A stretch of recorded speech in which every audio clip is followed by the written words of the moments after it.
Okay, but you realize that we are still going to be in the infinite loop. Okay, because it's either we are going to say, so when we had while true, we'll have to set it to false somewhere inside of the logic, or try to break out of it some way somehow. With this, while attempt is greater than or equal to 0, we are not doing anything to the attempts left variable. We have just left it idle. So this is never going to register. Okay. So after we go through all our comparison logic, we want to do our replay logic or whatever.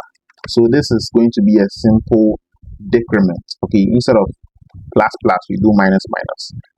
That wouldn't even probably work. This is not C plus plus, but yeah. So we want to take our attempts left, okay, and then we say minus equals, let's say 1, okay, all in our while loop. Mind you, I said whatever we want to loop, we want to be doing it over and then over and over again, okay.